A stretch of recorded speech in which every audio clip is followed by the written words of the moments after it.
Hello, and welcome to reCapping with Delora and Ashley.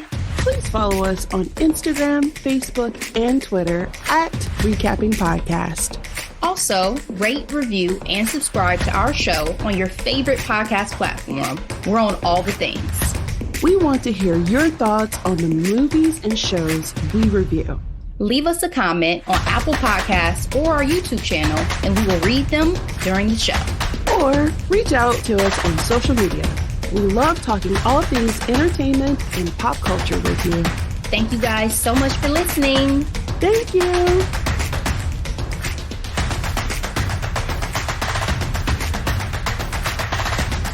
Hey, Ashley. Hey, girl. Hey. Do you watch cooking shows? No, can't say Really? I really watch cooking shows. I do watch cooking segments within certain things. You know what I'm saying? Like, we're both daytime TV watchers, so I watch the cooking segments within those. I used to watch a bit of Rachel Ray, so obviously Rach would be cooking, but I can't say like I'm a, cooking channel watcher or anything like that. Interesting. I used to be very firm on my stance of never watching people cook because it's like it looks delicious and I can't eat it. But when I became more of an adult and started cooking more on my own, I learned all types of techniques and tricks and tips along the way. And so I really enjoyed it. The reason why I asked is because we are recapping Apple TV's limited series, Lessons in Chemistry. It premiered October 13th, 2023. It is a drama rated MA, 8 episodes long. Here's the summary. Set in early 1950s, Lessons in Chemistry follows Elizabeth Zott, whose dream of being a scientist is put on hold in a patriarchal society. When Elizabeth finds herself fired from her lab, she accepts a job as a host on a TV cooking show and sets out to teach a nation of overlooked housewives and the men who are suddenly listening a lot more than recipes. Cast. The series stars Brie Larson as Elizabeth Zott, Louis Pullman as Calvin Evans, Ajay Naomi King as Harriet Sloan. We have Stephanie Cohen as Fran, Patrick Walker as Reverend Wakely, Eric Evan Jackson as Dr. Leland Mason, Derek Cecil as Dr. Robert Donati, Thomas Mann as Alfred, that bastard, Paul James as Charlie Sloan, and Alice Hilsey as Madeline Zott. Ashley, Rotten Tomatoes gave this series 84% critics, 80% audience score, and Google users 86%. What's your grade for Lessons in Chemistry? I'm still been trying to think on what I ultimately want to give this series in terms of my grade. I thought it was well cast. I enjoyed the storyline. Some surprises hurt me during my initial watch, which we will get into. But ultimately, this was a show that I came back to week after week and was excited to see what will happen next. So for those reasons, I'm going to give Lessons in Chemistry an A. What about you? I agree. This type of series was a breath of fresh air for me for multiple reasons. One, I missed a really good show, one that you can just sink your teeth into and like get into the characters, and it's shot beautifully, visually stunning, costumes, the setting. It was a very immersive experience, and I appreciated that about this series. It's very similar to the book. This book I read earlier this year, and it became one of my favorites of the year. I thought Brie did an amazing job as Elizabeth Zott. There were some major changes from the book, but the series standalone was enjoyable, and I also give it an A. To your point about this being a breath of fresh air, because it's been a while since you've seen a show that has been so good in terms of so many elements. This is why I've been raving about Apple TV selection for a while now, because even though Apple TV does not have the same level of content as some of the other streamers, when they do a show, for the most part, they do a show really, really well that drops on Apple TV Plus. So I've been impressed for a while now with the selection that they have, and this one is no different. Love that. All right. Spoiler alert. Episode 1 and 2, Little Miss Hastings, Her and Him. We are in the 1950s. We are introduced to Elizabeth Zott. I have here in my notes, she has a very rigid demeanor. When we first meet her, it seems like she's constantly going against the grain or swimming against the current. She is a brilliant lab tech at Hastings Laboratories. She just seems like she's constantly trying to be taken seriously.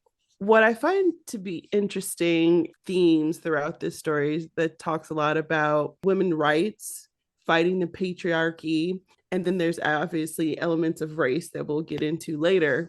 In this show, there was visual representation of how the patriarchal mindset infiltrate the women around you as well. So I say this in regards to her relationship with Fran. Immediately, she's trying to do her job as a lab tech, and Fran is trying to get her to sign up for Little Miss Hastings, which is a pageant show. I think it's interesting also that everybody calls her stuck up and standoffish, but I think it was a way for her to protect herself. What's your initial reaction towards Elizabeth Zott?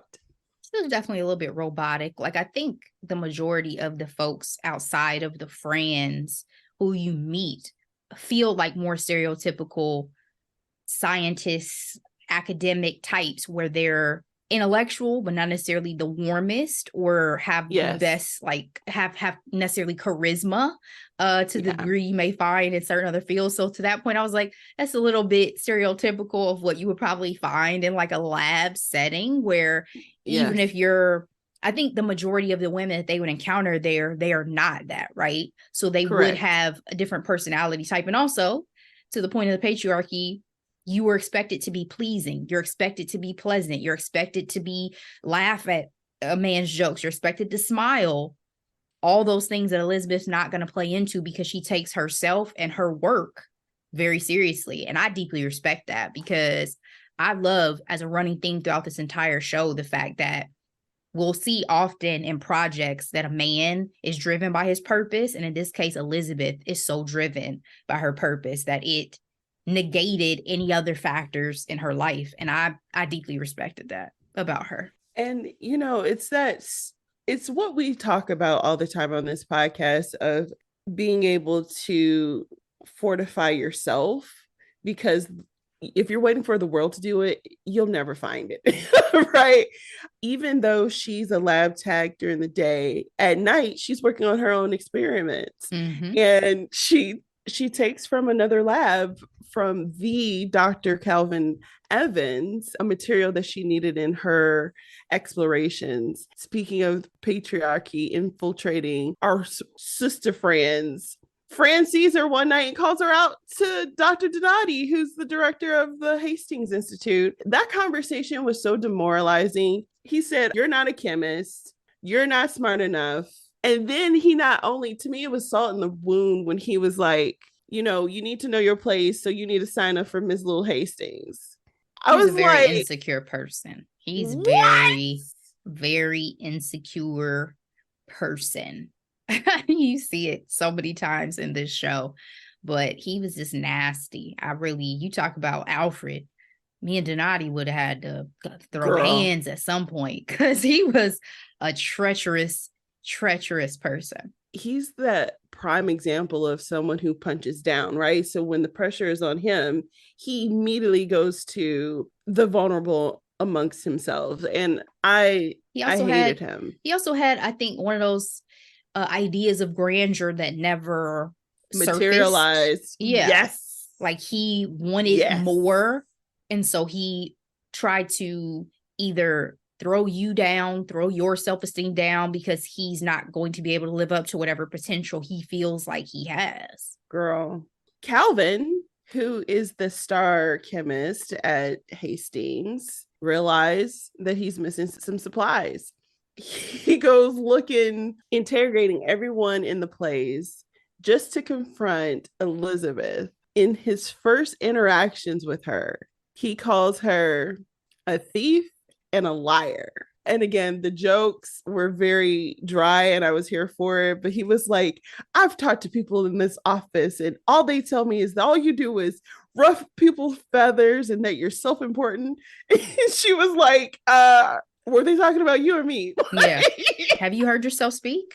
That tickled me so much. Pot calling the kettle black, for sure. And he calls her a secretary.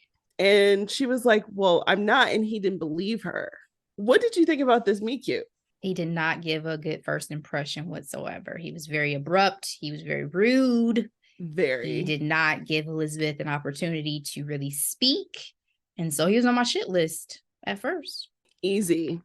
And when he goes to Fran, because of course he needed to talk to a manager, right? He was like, I want her to be reprimanded. And Fran was like, if she's one of my girls, she's getting fired. He's like, oh, I don't want all that. To me, this is where I felt like you started to see his heart when Fran confirms that, oh, she has a master's in chemistry and she is indeed a lab tech. So she was telling the truth. So Calvin was trying to make it right at the grand Little Miss Hastings event. She wasn't giving him the time of day initially. And I love that. Mm-hmm. Speaking of the conversation of the male gaze, because that's a major topic throughout this entire series as well. Did you hear the girl in the pageant say, oh yeah, my group paid me $10 to show a little skin? Yes. What? Yes. Yep. And her boss, the guy who was over her department, the Aminos department, was like, oh, that's a great idea. I mean, it's not far-fetched. That's what's sad is like, that's not remotely far-fetched at all. And, you know, I think we've been blessed because, I mean, just even thinking about all of the conversations we've been having recently, the sexual assault, these high-powered men, there's always something. Yeah. I mean, at least in this case, nobody but Elizabeth seemed like they were doing this against their will, but yeah, true. It's still a position that society is putting them in more so than, you know, obviously things progress over time and things have changed. Some women still like to do beauty pageants and do all of those things, but there's been a progression of, you know, ladies having more control and power over even those sorts of opportunities and how they choose to use them. I agree. We find out that Elizabeth herself has dealt with trauma dealing with men in the office. In episode 2, they talk about her betrayal of her PhD university mentor. That was a hard scene to watch. Girl, him feeling entitled to her when all she wanted to do was be the best. It's also always this crazy moment to me every time I have to watch the depiction of a sexual assault or a rape, of the switch from friendly to monster in those sorts of situations. Like, at first you're helping me, you're helping my career, you're doing all that stuff, and then all of a sudden you lock the door and I tell you I don't have an interest in you. How is it that does not compute in your mind to say, well, then that's it, that's fine, I need to go? Like, I don't think I'll ever be able to wrap my mind around that, because I mean, most of the time rape isn't about the sex, it's about power. But it just seems like it happens so prevalently, and it was really hard to watch. I was so glad that she stabbed that man. Girl. And got some level of justice in the moment. Yeah. But so hard to watch. So hard to watch. But let's go back to the Little Miss Hastings event. Calvin wanted to apologize to her, tell her that he was sorry for making assumptions. In light of all that, he also got sick and she drove him home. So, like, way to get to know a person. I thought he was being dramatic when he was talking about his allergies. That's real. That was so real, right? After she helped him home, the next day, he goes and meets her in the cafeteria, and they start talking to each other, and they realize that in fact that they are both brilliant. They have great conversations and are able to bounce ideas off each other. But one of the things that I love so much is how food was essentially the, if I'm using chemistry terms, like a binding element Mm-hmm. to bringing them together. And it was the lasagna that was the first meal that he's ever had from her. One of the joys of doing this particular recap is watching it a second time. And there are so many Easter eggs that when you were watching it the first time, you completely miss, or I shouldn't say you miss, you understand the seeds as the series goes on, but like being able to revisit it and seeing like, oh, the lasagna means so much to her because of her relationship with Calvin. It was our introduction to her show in the first episode, Supper at Six, her making her famous lasagna, but it being burned. And that's symbolic. They have this wonderful relationship, so much so that he invites her to be his lab tech and to go in on this research proposal with the Ramson Foundation that he's won, and actually has given him the fame and glory that he's had so far. Things are going well until one day he decides to close the door. And we've already highlighted it, but Elizabeth is not comfortable. One thing that I do appreciate about her character is that once her mind is made up, it is it's a wrap. She's like, it's a mistake. And then she just left him. In episode 2, she goes to Fran to try to get her being Calvin's lab tech revoked so she can have another transfer. And Fran pretty much told her, no, I told you so. You know, I have here, Ashley, do you think Fran is a snitch or just a busybody? Because she was very slick with how she talked to Elizabeth. Like, oh, well, you're the ones with your legs open wide to the most powerful chemist in the Institute. You got to stick with it. I'm like, you are just saying any old thing right now, and I don't appreciate it. Yeah, Fran definitely felt like a foe for a while in the series because she felt like, where's the woman to woman camaraderie? The Where's sisterhood. can I have your back a little bit in these moments? But I think that workplace dynamic was much more volatile for everybody. And that included Fran, that we didn't realize until later, right? That the pressures that all of them were under, especially under the thumb of Donati, because like I said, he was a treacherous human being. So who knows what type of interactions happened that we didn't see on camera, because Fran is a secondary character, but she definitely did not feel like she was a friend for a while. I agree. Because Elizabeth didn't have anywhere to go, I put in my notes, bad bitches to the left, money bitches to the right. She split that room down in half. I was like, she is not to be played with. And Calvin is just confused and hurt. So much so that he's like, I'm sorry for whatever I did. I am sorry. I respect Elizabeth and her boundaries, but could there have been a better way? Communication. Could have just let him know what the trigger was and that it should not happen again. Because she had said previously, I like to keep the door open, but she didn't specify the levels to which that would trigger her or upset her. And so I think, again, we talked about it last week. Everybody handles trauma differently. So I don't want to put any judgment on Elizabeth for how she handled it. But watching the show, I felt Calvin's frustration because I was like, ma'am, can you just let him know? Y'all were working on this together. Y'all both having a good time. Just let him know, like, hey, leave that door open. Don't ever close this door again. It's not cool. I can't handle it. But we had to have a little drama because it's a show. It is a show. And, their working dynamics, again, I could tell that he was falling for her when he was willing to adjust his music preferences. So sweet. It was so sweet. And then when you not only spend the whole day with each other, You start calling her up at night, like, I have this idea. Okay, sure. We meet 6:30, Elizabeth Dog, and he becomes a major player in Calvin and Elizabeth's dynamic. When she was able to confront Calvin with her insecurities, which came after Donati threatening her freaking job, because Calvin, don't get me wrong, he was the quintessential eccentric genius, right? He didn't follow the rules. He had to have his own space. And he didn't show up to board meetings even when he was supposed to, right?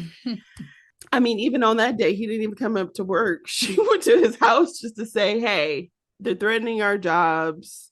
I need the door open, as you mentioned. But then Calvin's frustration is the fact that she left with no explanation. And boy, oh boy, he was a freaking orphan. So no wonder he was tortured. Abandonment issues. Girl, I was like, oh, y'all are killing me out here. But they were able to work things out. And again, knew he was falling when he wanted to introduce a piece of himself to her through rowing. This show did make me want to try rowing. I'm not going to lie to you about that. I was like, I have a rower like right here. Wow. Do you use it often?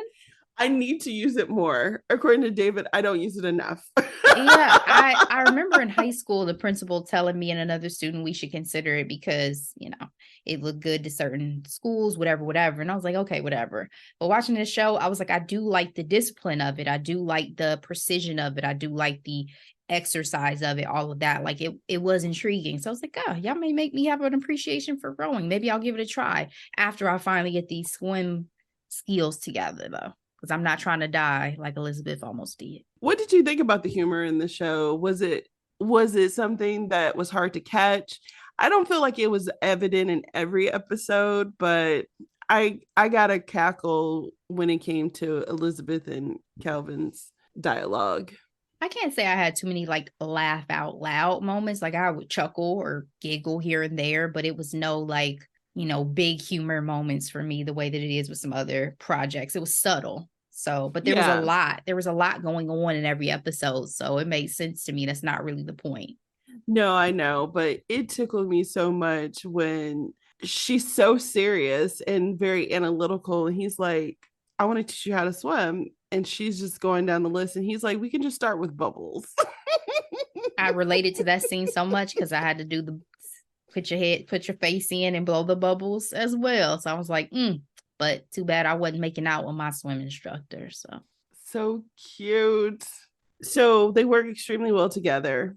The holidays came along. Their relationship progressed. He asked her to move in with them.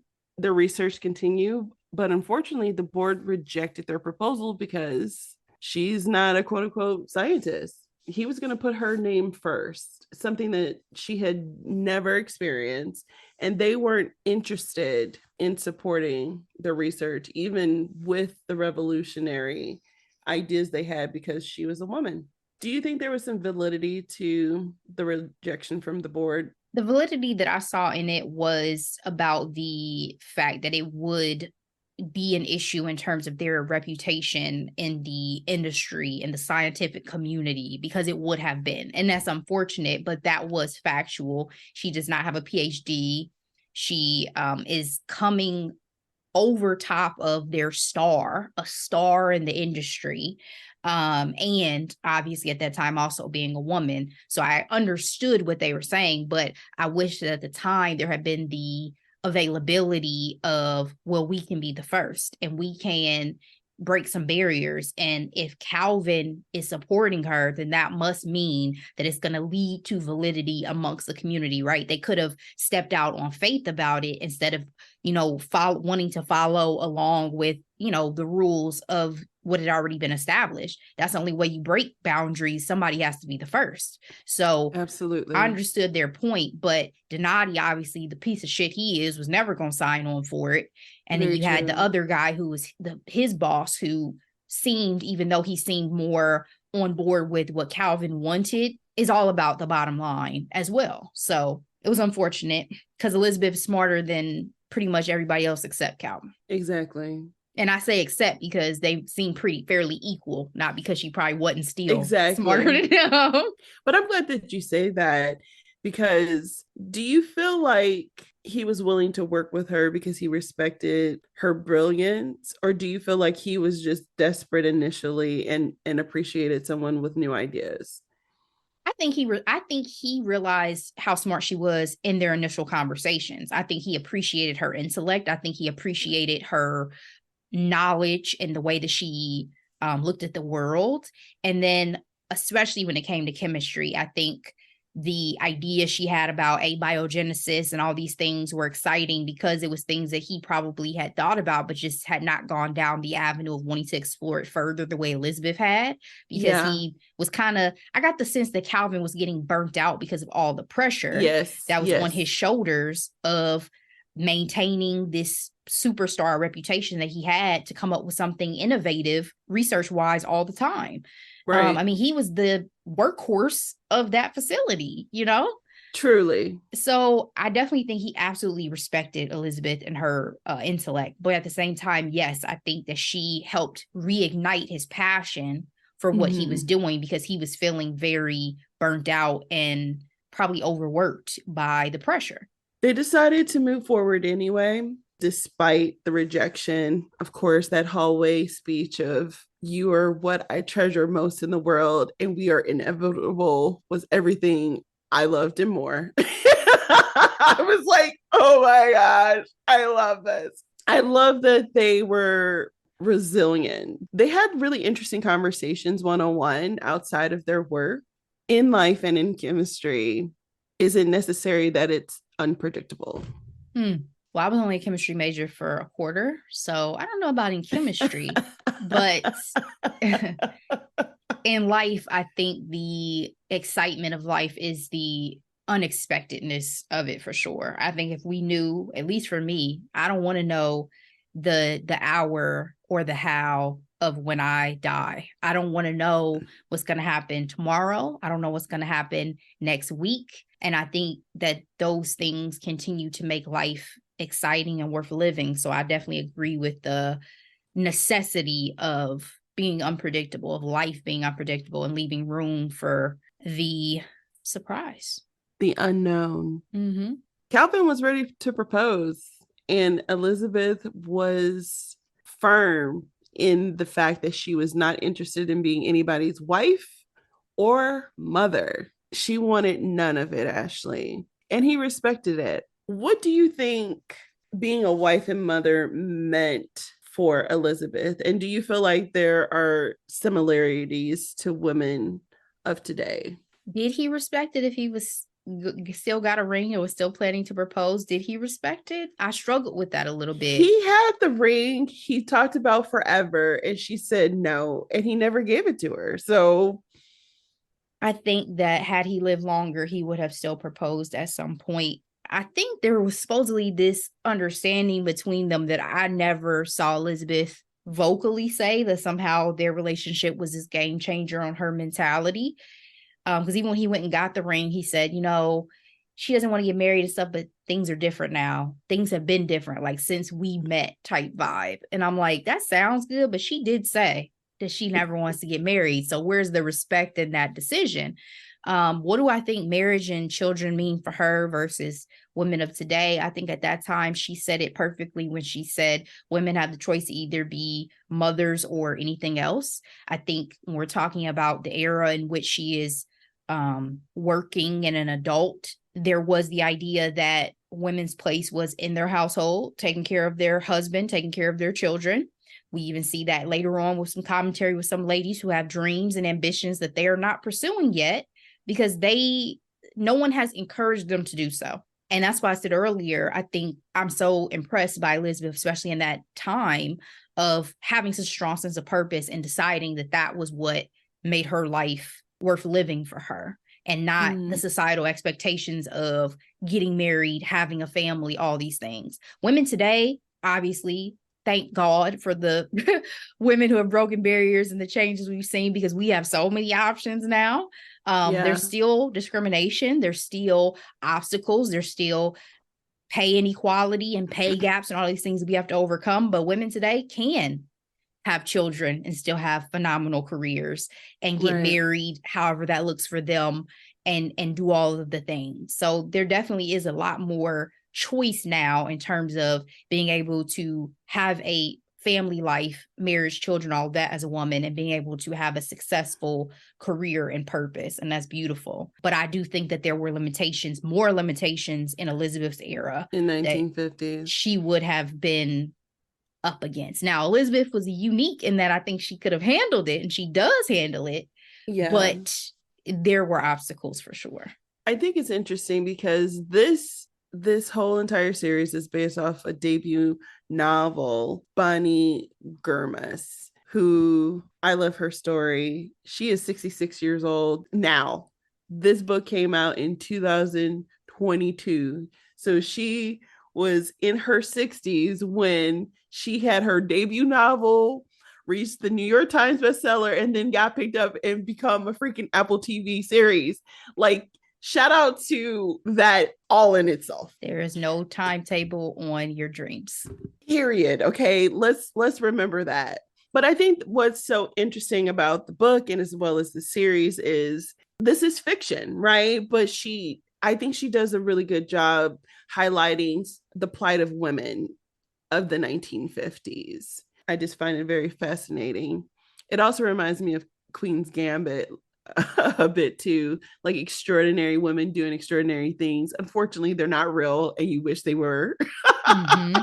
Well, there are women in history you can find who were examples in these industries, thankfully, and did pave the way for the fictional characters to have existed, even in someone's imagination. But I love that reference to the Queen's Gambit. Thinking about the trauma and the constant belittling that she experienced in the workplace just to try to do something different. I was thinking, like, how did women and then people of color do such extraordinary things with, I mean, suffocating oppression? Like, don't get me wrong, it's not easy now, but it's not like it was back then. That's why older generations be like, y'all are soft, because you would not have survived in my day. Have the conversation of so many people who have gotten married and had kids because it was expected of them, not because they made up in their own mind, like, yes, this is a path I wanted. Yes, this is, you know what I mean?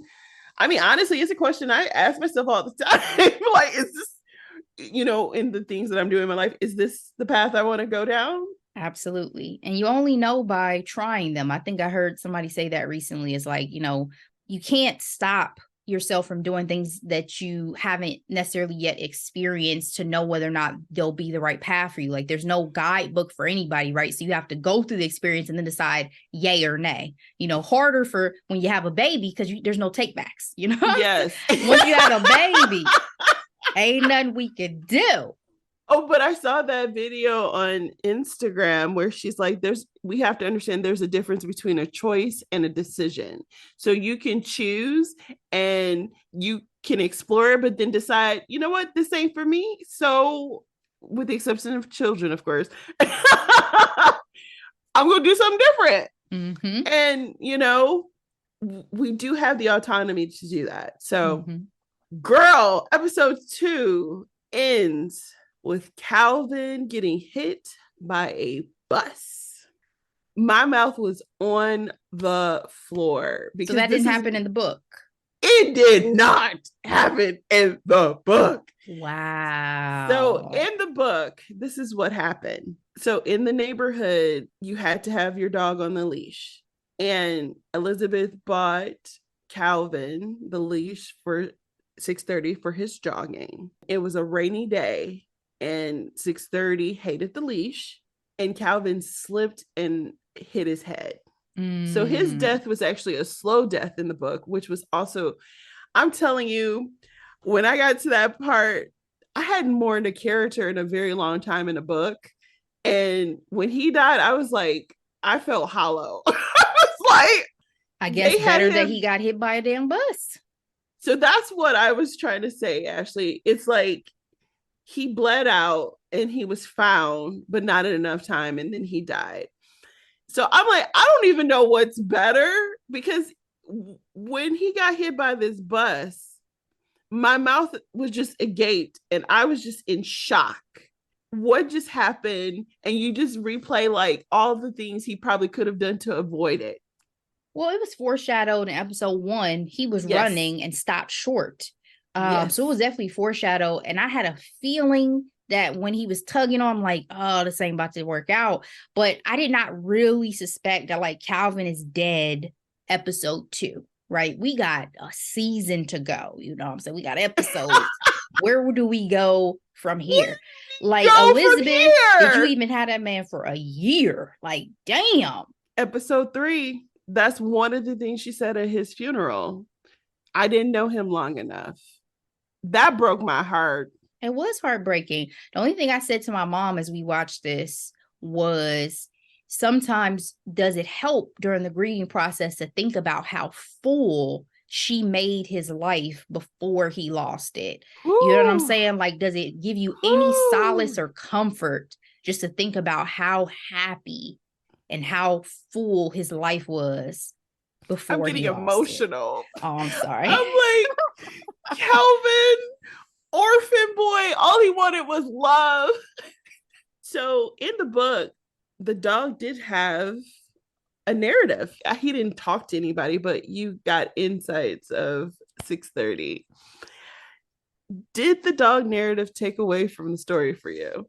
It was a bit goofy for a minute. It took me aback because I'm like, we just had this tragic moment and now y'all are giving me a BJ Novak voiceover from 6:30. Like, what is happening? First of all, y'all sent that damn dog to war? Like, that's not a wartime dog. No, and I have that in my notes. I was like, so 6:30 was an AWOL service soldier. Seriously. Like, what? No, who sends that type of dog off to fight like that? You know, that's not a breed you would expect to see. And that's not the dog in the book either. So I thought it was an interesting choice. I'm like, could they not find? I forgot what type of dog it was, but that was like borderline a poodle. It was like a golden doodle, I think. Yeah. Like those dogs didn't exist in 1950. Yeah. So. Those are the latest designer breed that people just adore. Exactly. But yeah, it was a little goofy, but still, I mean, I guess interesting because one would think like, would the dog feel bad because the dog was there and experienced the trauma of seeing its owner massacred by this bus. And I'm assuming that wasn't pretty when Calvin got hit by that bus. I mean, you see one shoe laying on the ground. So tragic. Insanity. That took me by surprise. Do you think she blamed the dog? Well, when the dog was talking about her not touching them and all this and that, I was like, well, maybe there was some level of her being upset. But I think it was probably more so just her feeling overall grief because Elizabeth is so analytical. I don't think that she would blame the dog. It's not the dog's fault. Why was he not looking where he was going would be more of the question she might have than, oh, the dog had something to do with this. I did like how we didn't get any dialogue from her because I think it just really demonstrated her grief. Like she didn't say a word for like several minutes of this episode. We knew that both Elizabeth and Calvin essentially only had each other. I had in my notes in the previous episodes, like they are two lonely souls that no family that met each other. But girl, they cleared his lab and stole their research. I'm just gonna let that marinate because I was taken aback, right? But it's like they didn't respect her. So it wasn't like they were gonna hand it over to her. At this point, they were claiming that it was Hastings' property, or they were holding on to it in case a long lost sibling comes along. Damani presented Alfred with the research and said, hey, let's work through it. It took me to rewatch it to realize Alfred, when we first were introduced to him, he was working off of someone else's quote unquote research, building off of someone established research. So I'm like, oh, so he ain't new to this. Mm-hmm. Elizabeth is pregnant, Ashley. Talk about something that she didn't expect to happen ever in her life. Correct. I thought that frog pregnancy test was wild. I had never Mm-hmm. seen anything like that in my life. I was like, what is this? Elizabeth meets Harriet Sloane. We got a chance to see her a little bit interacting with Calvin. Her character is completely different from the book. There are Mm. no Black people in the book, frankly. Mm. And in the series, there's Black people all over the place. I'm like, yo, you not only have Harriet, but you also have Reverend Wakely. Like, yes, And Calvin shout out. lives in a Black neighborhood. He bought a house in a Black neighborhood. And when I tell you none of that happened in the book, but it was something that was pleasantly surprising to see in the series. Harriet is a mom of two and a wife of a surgeon. She has aspirations of being a lawyer. As we get to know her through the series, there's this interesting dynamic between her and her husband on what to do with their careers, but the expectation when kids are in the conversation is that the woman takes care of the kids and everything else becomes essentially the back burner. What did you think about Harriet's character, and then what did you think about her husband? I enjoyed Harriet a lot in this, especially the level of accountability she had for everybody, like of Yeah, needing support, of asking for support, in the efforts to help the community and help stop, the destroying of her neighborhood, of a prominent Black neighborhood that they tried to say was what they call it, some girl, specific word that she was like, I'm trying to understand the word, because my husband is this and we have this person here and this person here, so I'm trying to understand the wording you're using. And I think having a character like Harriet, another strong woman to play off of Elizabeth, was also nice, because I think Elizabeth needed that support that Harriet provided. I don't want to get into the whole magical Negro situation that we've had with other girl, projects, I was thinking but about it. yeah, but she was a great support. She was a great friend that Yes, Elizabeth needed throughout this series as she's trying to navigate her life moving forward.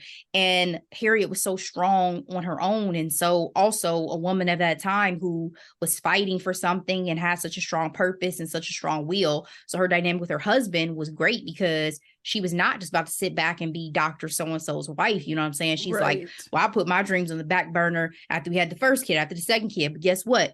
I'm about to go ahead and take this bar exam, because Exactly. I'm about to be a lawyer. I'm ready to be a lawyer, honey. Okay.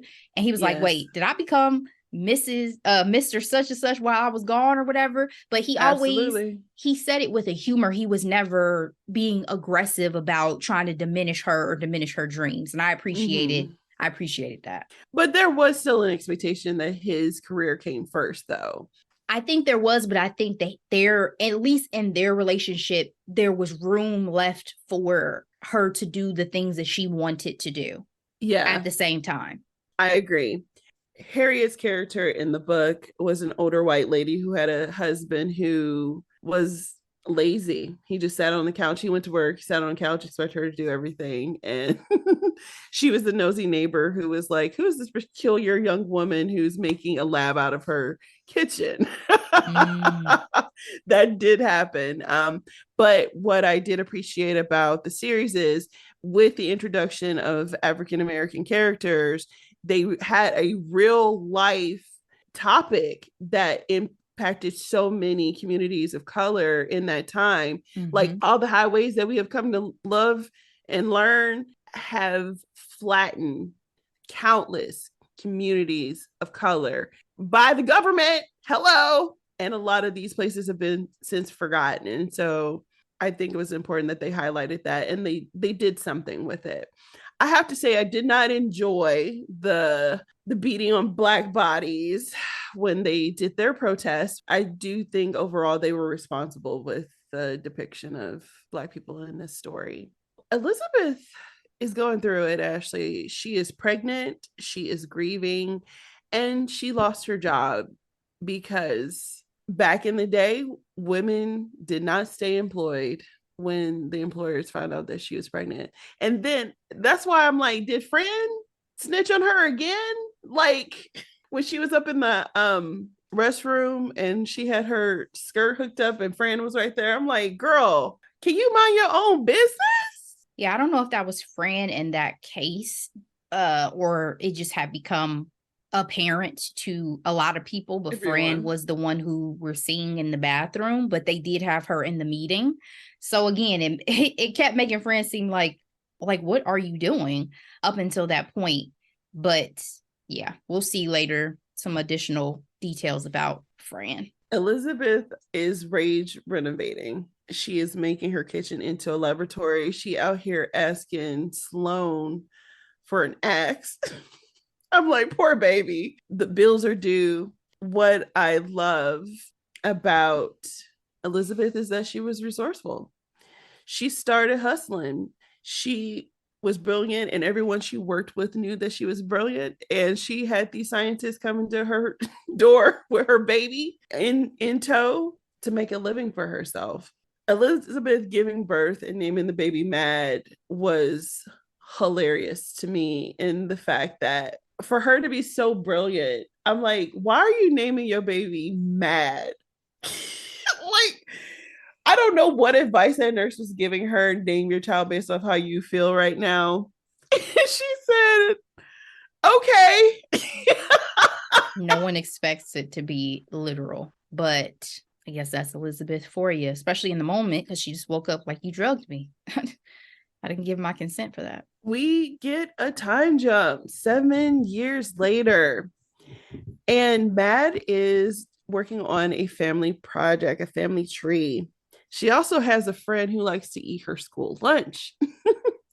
And Elizabeth is like, oh no, I feed you for you to grow. She confronts Mad's friend, father, Walter, who is a TV producer. I thought it was interesting that she gave him food. I'm like, this is an interesting way to confront him. Oh, by the way, here's a chicken pot pie. And guess what? It got her very own cooking show. I do appreciate the twists and turns of these type of fictional stories. It's not as crazy as like Forrest Gump, whereas like the twists and turns are like aligned with like major historical moments, right? Mm. But the threads of the story and how they all tied together, I really did enjoy how they came together to become this tapestry. Mad is such a precocious little girl, and this is not surprising considering she has two brilliant parents. I put here, she is a circle in a square peg. What were your impressions of Little Mad? Such a sweetheart. I really enjoy the little actress who portrayed her. She has such like a wide-eyed innocence, and yet obviously so intelligent and so like had her a similar vibe of her mother and like a level of thoughtfulness and kindness that I appreciated about her, especially at such a young age. Again, with the giving your friend your lunch and wanting to know more about her father, like that definitely tugged at my heart with the wanting to go down the family tree and figure some things out, and just that whole journey for her of trying to figure out ultimately who he was to help better understand who she is. I thought that was really sweet. Elizabeth gets the green light on her new show on a low rated station, a show called Supper at Six. She has some awful dress rehearsals, and Phil is a simple man who is obsessed with the male gaze. I think he told Walter that he wanted someone who was maternal but fuckable. In terms of Elizabeth audience, women loved her show, but the men hated it. Were we surprised? No, I still to this day, I feel like men don't gravitate as much towards content that is more women led and women focused. That's still something I feel like we experience. So no surprise at all. I agree. I feel like men have a hard time, like when it comes to like women comedians. It's like, why don't you find this funny? Mm-hmm. Like, so much change is going on. And as I mentioned, Mad is a brilliant child, so much so that her teacher is recommending that she attends private school. Elizabeth sees this opportunity to have the show and put Mad, in a good space. But Mad is feeling neglected. Was this bound to happen, Ashley? Well, with her being an only child, and I think Elizabeth, her being used to having Elizabeth around more based on, her schedule and all of that, makes total sense to me that she would feel a level of like neglect from her mother. And I mean, that's her right, that's her buddy, you know what I'm saying? It's been the two of them her whole life, so Her whole absolutely life. it would feel like you're losing like not only your parent but like your best friend essentially. So it made total sense to me, but it was also fun to see how Elizabeth navigated this, because most people who want this type of opportunity would navigate the fame and all of that differently than Elizabeth, who Yes. this is not an opportunity she ever sought out, doesn't care about.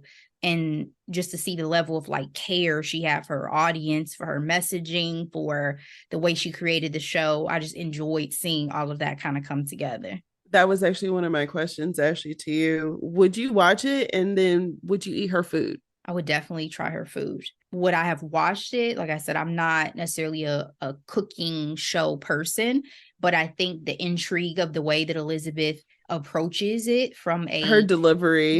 from a Yeah, standpoint of helping teach you more and empowering the audience in certain ways with knowledge, I think that would have been something that would have probably reeled me in at the time. And then the opportunity to go see it live in person. I mean, I love still to this day going to see something taped live in person. So for sure. episode 6, we get some background. We get a flashback of Elizabeth's life. We were able to get a little bit of insight when she was talking to Calvin during the Christmas holiday about her family's faith and her losing her brother. But we actually got a chance to see firsthand her family dynamics. I think one of the things that I love most about the show is the character development. Of course, when we first meet Elizabeth, she's just, as I mentioned before, very rigid. And we got a chance to see some of her corners soften with her relationship with Calvin, and then with her relationship with Mad, and her found family with Harriet and the Sloan family. But when it came to her faith, she was just always very adamant about, like, I am atheist. So is Calvin, but she was just very, very starch on that. And we find out that it's because her dad was a traveling evangelist who wasn't necessarily touched by God. That's so disappointing. You're shaking your head, Ashley. I'm just shaking my head because when she said my father is a preacher, so my relationship with religion is complicated, I felt that in my soul. And the background to be able to see that not only was her father falsely proclaiming to be, this prophet of God, but also the tragedy of what happened to her brother totally explained her isolation and removal of herself from her parents, and why she doesn't really speak about her family. I was waiting for a little bit of that Alabama dialect to slip in on occasion, because how you from Alabama and you have no trace of an accent? No, But she's been living in Cali, Ashley. sure. But y'all could have threw in a little something every now and again to give me a glimpse of her roots. But it was interesting to see, and very sad as well to see what ultimately happened with the dissolution of her family. Absolutely. One of the things her brother talks about is living a lie will eat you up inside. For the show, Phil was pushing products that Elizabeth did not agree with, and she was firm in, not properly promoting it. And as a result, she and the crew were suspended for 3 days. And the crew confronted her about it. Was she wrong to stand up for what she believed in, or does she need to be a little bit more aware of the impact of her decisions? I think it was important for her to understand and be thoughtful about how she navigated the business side of what she was doing, because to her hairdresser's point, there are more people to consider than just yourself when you are the star and their livelihood is dependent on you. But this also then goes back into our whole thing about, during the writer's strike and Drew Barrymore saying, I feel like I need to go back into the production for the sake of more than just, the consideration of WGA, but my staff. I think there are times where you have to make hard decisions based on what you believe in and what you agree with. And I personally did not fault Elizabeth for this, because at the end of the day, I'm not making this stand to be contrarian to the boss. I'm making it for the health of my my audience. viewers. And so I Yeah. wish more people had that level of morality with the products that they push, because we see a lot of people pushing shit that is extremely harmful to us and backing it. And they don't even consume themselves. But they don't care about their audience. That's why I said before, I appreciated the thoughtfulness and the kindness that Elizabeth had towards her audience. And so I understood the hairdresser's point. I think she did a good job of taking that in and understanding so she could move forward differently. But at the end of the day, stand on that, because you are influencing all these women now, and you don't want to be responsible for making them or their family sick. So true.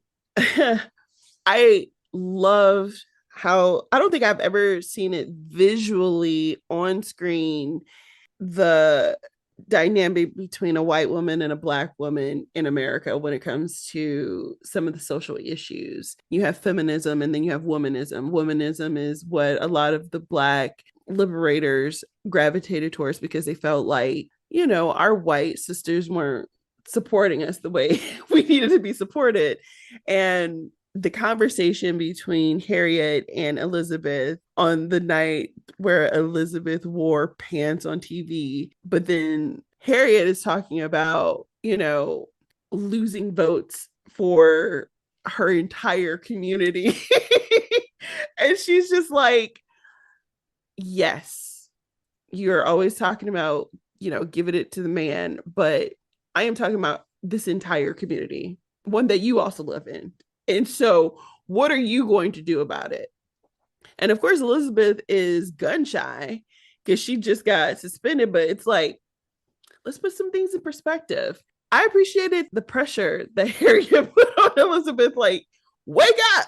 I think she needed, like I said, the strength of a character like Harriet, a woman like Harriet, throughout this series, and particularly in these moments, to help her understand and see beyond herself, beyond the issues that just impact her, even though this does impact you too. You live in this community, but to have that glimpse into others' struggles and what other people are going through was invaluable for her. Episode 7 low-key kind of gutted me. I feel like, you know, going into the series, you feel like this story is solely about Elizabeth, but this story is equally about Calvin as well.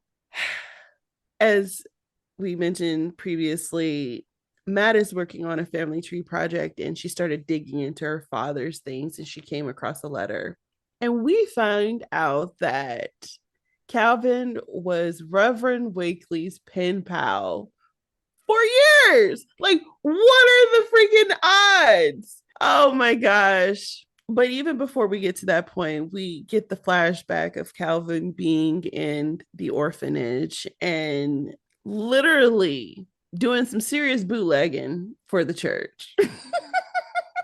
That priest lied about his life to Calvin's family lawyer, and he was stuck in that orphanage feeling like no one cared for him. It's treacherous.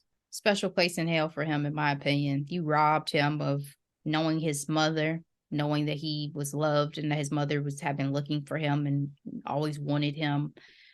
Robbed him of, potentially he was about to rob his child of knowing more about him. Girl, I mean, he was a treacherous human being.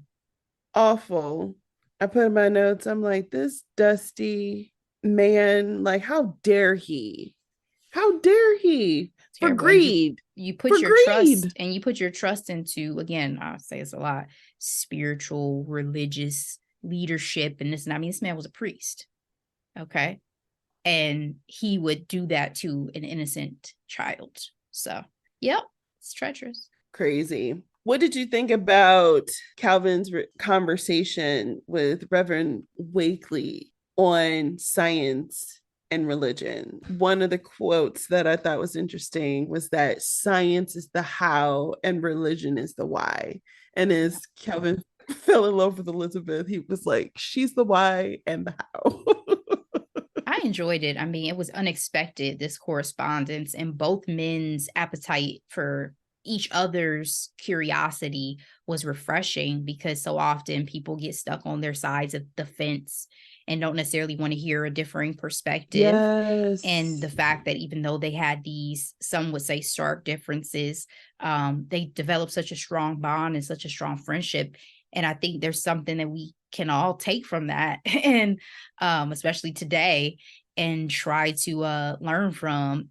And I think it just added an extra layer to Calvin to get to see him interact with people other than his colleagues and Elizabeth throughout the show. And again, her outer mask was very similar to his. Like, he acted that way because he didn't trust anybody to come into his orbit, frankly. Right. So he did what he did well, and he kept to himself. And so to see him open up to a pen pal, and to your point, for them to be on opposite sides and still find the camaraderie was beautiful to see. In the final episode, Introduction to Chemistry, we learn a lot. A lot of these things tie up very well. I think I base my grade on series and movies on how well they end, because the ending is if not more important than the introduction to these stories. Facts. We find out that Wilson, the gentleman who showed up at the orphanage many years ago, was Calvin's biological mother's lawyer. And she was behind the Remsen Foundation, the one that the Hastings laboratory literally leaned on to maintain operations.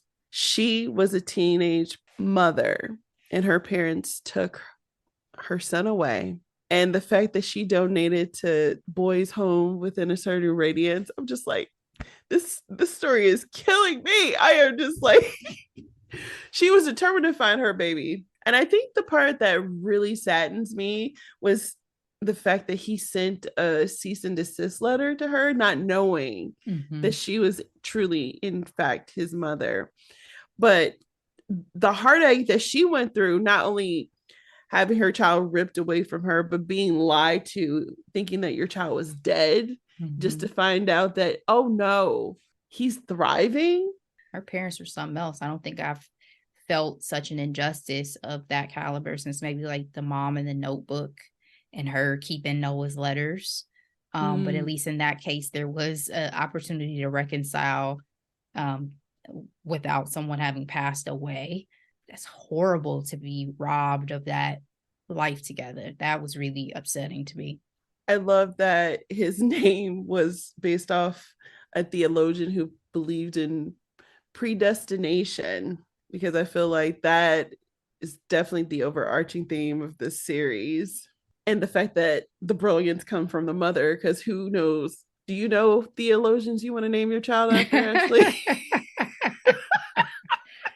I think when it comes to Elizabeth, I admire her ability to pivot despite the challenges that she's faced, and just still being clear-eyed on her vision. And it did take Matt to remind her too that she's like, you belong in the lab, Mom. And she walked away from her show, Supper at 6. I mean, Phil was out here putting a lot of pressure on her too, talking about she needed a new sponsor, and she was just like, finding tampons. And in the 1950s, they didn't show belly buttons, so there's no way tampons would have been a legit sponsor on a television show. Do you think it was a hard decision for her to make, to return to science and complete her doctorate? I don't think it was a hard decision at all. I think that she had felt she needed the steady paycheck from the TV gig, because at that time, especially, TV was paying good. Right. But to her daughter's point, and to what we've seen of her in this entire series, she wants to do science. She wants to do chemistry. That is what drives her. And so I was curious to see where we were going to go from the show, because I didn't know what was going to happen next.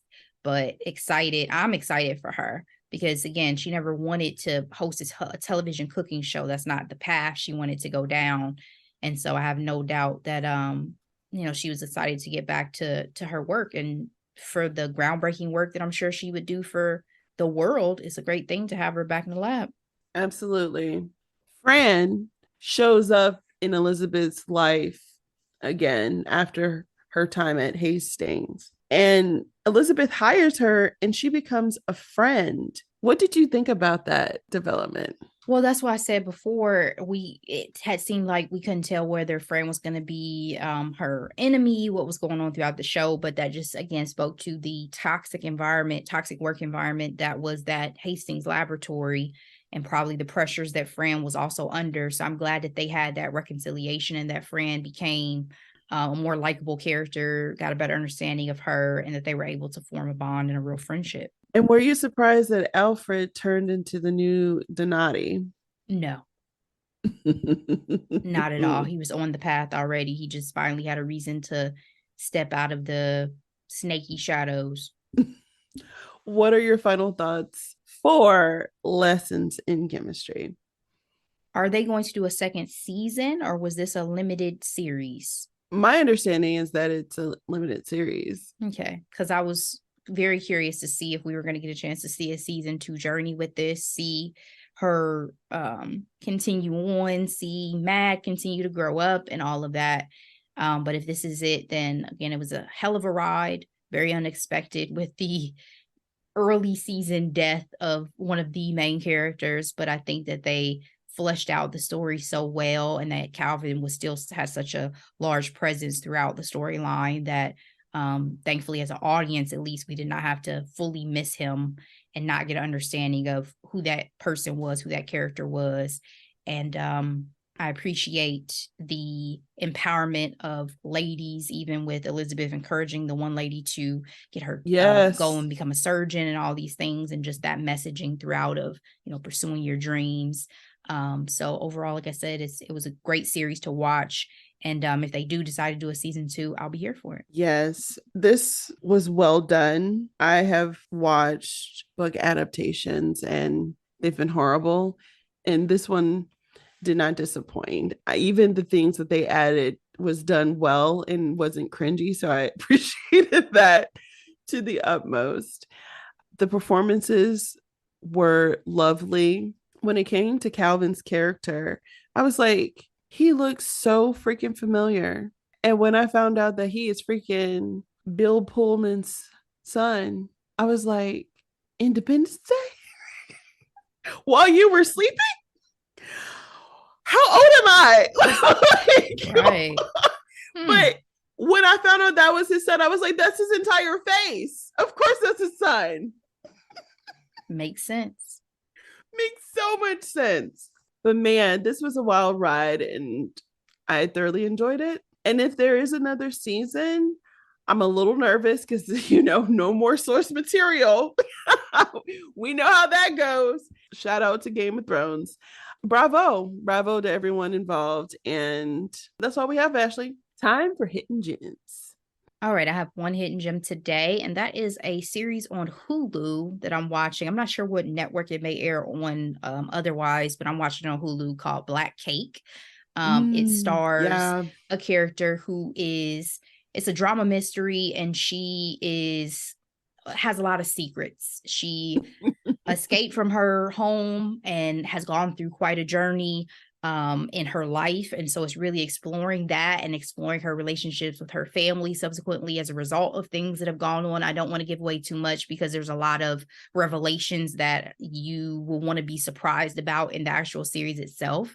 It's dropping, I believe, weekly. I'm on like episode 5, so still a lot more to discover and uncover, but it's a really fascinating series and I'm really enjoying it so far. So that's my one hidden gem, Black Cake, Hulu. What about you, Delora? I have 3 hidden gems this week, Ashley. So one is kind of one and the same. You had this on your previous hidden gems list. It's Happiness for Beginners. It is a film on Netflix. I was planning on reading the book before I watched the movie, and I did just that. I wanted to highlight the novel by Katherine Center as well as the film because this is a book adaptation just for a series, and I just thought that was fitting. The book is definitely better than the movie. The movie is great if you just want to watch something light and not think too hard about it, but there could have been more chemistry. And Ashley, you know what's funny? There's more of an age difference in the book than there was in the movie. Like he was legit 10 years younger than her in the book. Got it. And so the dynamics were a little bit different in the choices that they made, but um both were fun. And like I said, I think it was worth mentioning a book and its adaptation. The second or third hidden gem I have this week is a novel called Check and Mate. It's a novel by Ali Hazelwood. She is very popular in the romance space for her books like The Love Hypothesis and Love on the Brain, which I both read. The first one is better, but those are very, very spicy. This is her first YA novel. And the reason why I brought it up is one, it reminds me of a young modern day Queen's Gambit. And then two, it's about a young woman doing badass things in a male dominated space. And so I thought it was fitting, and it reminded me a lot about Elizabeth Zott's journey in Lessons of Chemistry. And it was a fun read.